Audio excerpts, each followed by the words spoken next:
What if I told you that one simple spoonful could dramatically reduce your dog's shedding and make their coat look healthier than ever?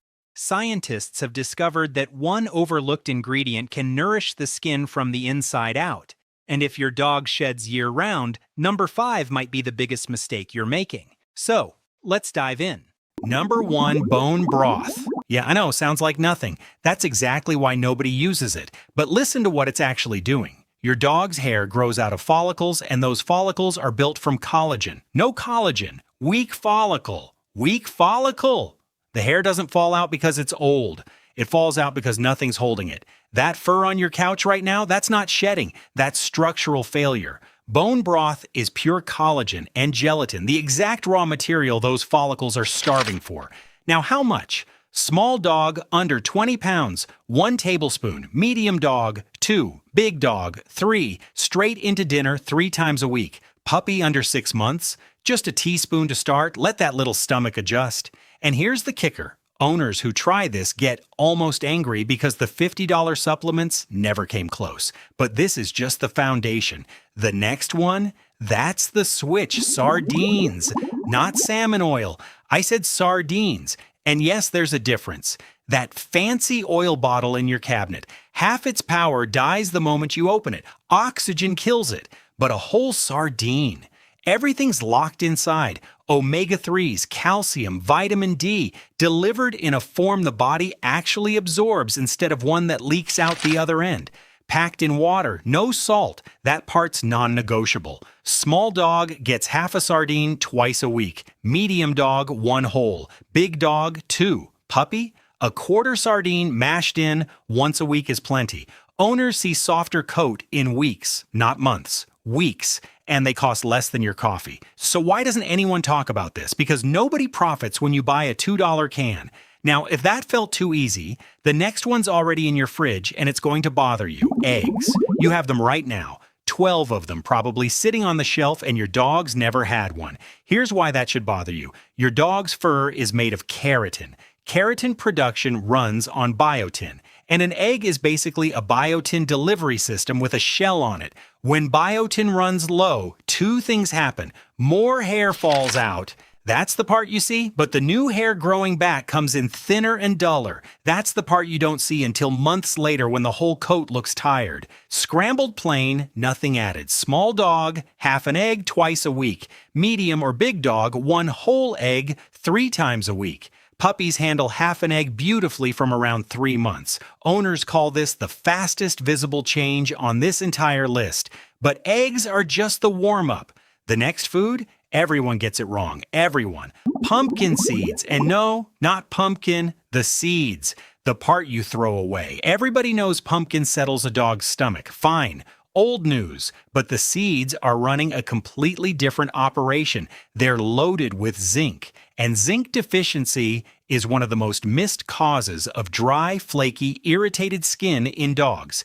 Think about it. You've watched your dog scratch, and you bought sprays, wipes, medicated shampoo. You treated the surface while the actual fix was in your trash can because flaky skin physically cannot hold hair. Healthy skin grips. Damaged skin drops. Roasted, unsalted, crushed small. Half a teaspoon for small dogs. A full teaspoon for big ones 3 times a week. Puppies? A pinch, crushed fine, that's all they need. The scratching slows from underneath where it actually started.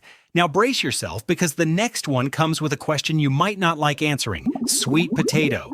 But first, answer this honestly. How long has your dog eaten from the same bag? Same brand, same recipe, a year, 2? That's the problem, and deep down, you knew it.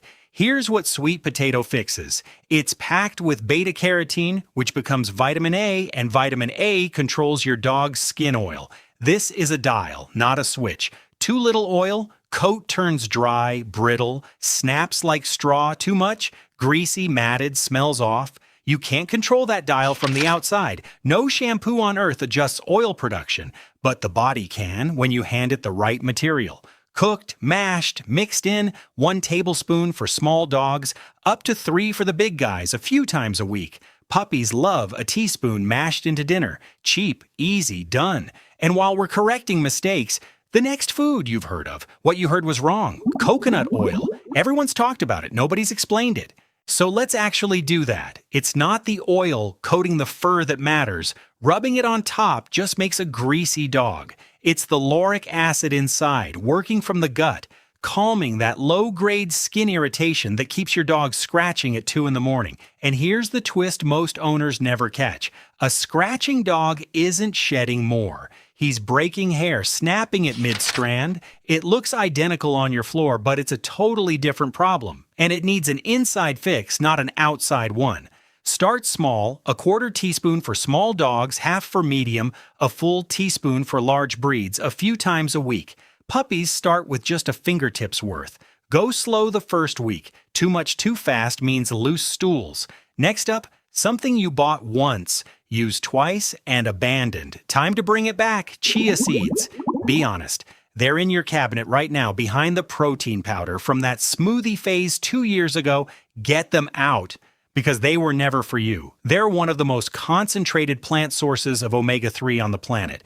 And unlike fish oil, chia doesn't rot in the bottle. It doesn't oxidize. It doesn't lose power sitting on a shelf. It just waits, soaked in water for a few minutes first. That soak matters. It unlocks everything. Then straight into the food.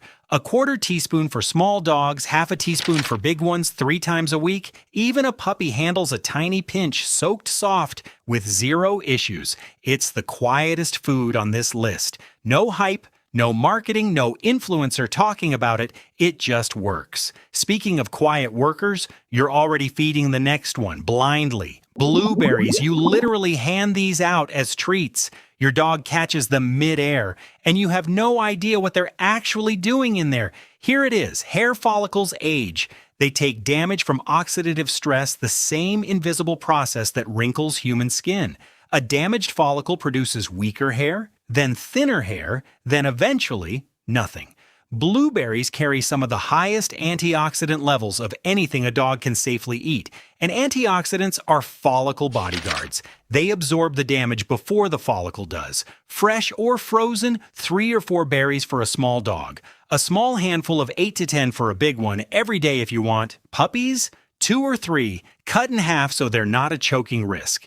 You're protecting the root of every hair on that dog's body, disguised as a game of catch. But protection means nothing if the body can't absorb any of this. Which brings us to the one food running the whole show. Greek yogurt. Plain, unsweetened. And here's why this might be the most important 30 seconds of this video. Everything I've told you so far, with the broth, the sardines, the eggs, all of it, has to pass through your dog's gut to work. The gut decides what gets absorbed and what gets flushed. A damaged gut? You could feed every food on this list perfectly and watch almost nothing change. That's the trap owners fall into. Right food, broken absorption. The probiotics in plain Greek yogurt rebuild that gut lining spoonful by spoonful. 1 teaspoon for small dogs, 1 tablespoon for large, 4 or 5 days a week. Puppies do great with half a teaspoon. Check the label says plain. No sweeteners ever because xylitol is dangerous for dogs. So don't skip this one. This is the multiplier that makes everything before it actually count. Now, the next one is powerful. So powerful it comes with a warning label, beef liver. And I need you to actually listen because this one has rules. Small amounts, never more. Why so strict? Because liver is almost too loaded. Vitamin A, copper, iron, all 3 wired directly into coat pigment and strength. Go overboard and vitamin A toxicity is real. Here's the exact dose. A piece the size of your thumbnail for small dogs once a week. 2 thumbnails for medium dogs. For big breeds, a piece the size of half your palm once or twice a week maximum. Puppies under 6 months, skip it entirely. Their growing bodies don't need the extra vitamin A load. But get the dose right? Owners report something almost nobody expects. The color comes back. That faded, washed out, dusty look older dogs get. Within a month, coats turn darker, richer, glossier, like someone turned the saturation up on your dog. Next up, a food most owners already use and waste completely. Flaxseed. Half of you already tried this, and half of you did it wrong. Here's the first mistake. Whole flax seeds. Those little seeds sail through your dog's system completely untouched. In one end, out the other, zero absorbed. They have to be ground. But here's the second mistake, the sneaky one. Grinding a whole batch and letting it sit. Ground flax starts dying within days. The omega-3s break down, and by week 2, you're sprinkling expensive dust on your dog's dinner, wondering why nothing's changing. So the rule is simple. Grind fresh right before serving. A quarter teaspoon for small dogs, a full teaspoon for large ones 3 times a week. Puppies get a small pinch, ground fine, 30 seconds of effort, actual visible results on the coat. Now, believe it or not, the next one is a spice. Yes, an actual spice, and it's been sitting next to your salt this whole time. Turmeric, the yellow powder in your spice rack. And before you laugh, this is the same compound researchers keep studying for inflammation. And inflammation is the silent engine behind heavy shedding. Here's the chain reaction nobody explains. Inflamed skin is stressed skin. Stressed skin pushes hair into its shedding phase early. Hair that had weeks of life left just lets go. Curcumin, the active compound in turmeric, calms that fire down at the source. The trick is the dose and the pairing, always mixed with a drop of oil because curcumin barely absorbs without fat. 1/8 teaspoon for small dogs, a quarter for large ones 2 or 3 times a week. That's a pinch, not a spoonful. More isn't better here. Puppies? Wait until they're past 6 months. Cheap, sitting right there, completely ignored. Next, a backup plan for the dogs that didn't respond to the coconut oil, olive oil. Here's something most videos will never admit. Not every food works on every dog. Remember the coconut oil? For some dogs, it does nothing. Weeks pass, no change, and the owner quits the whole plan thinking it failed. It didn't fail. It was the wrong key. Olive oil carries a completely different fatty acid profile, and some dogs respond to it dramatically better. Same job, calming skin from the inside, different route in. A quarter teaspoon for small dogs, half for medium, 1 full teaspoon for large breeds, drizzled over dinner 3 or 4 times a week. Puppies take a few drops, nothing more. The skill here isn't feeding both oils, it's watching your dog. Give 1-3 weeks, watch the coat, then decide. That's what separates owners who get results from owners who collect bottles. 2 remedies left, and the next one's been hiding at the groomers this whole time. Oats. Plain, cooked, nothing fancy. Now think, why does every groomer on the planet offer an oatmeal bath for itchy dogs? Because oats calm inflamed skin. It works. But here's the question nobody asks. If oats soothe skin from the outside, what happens when they work from the inside? Same compounds, same anti-inflammatory effect, except now it's at the source before the damage instead of soaking it afterward.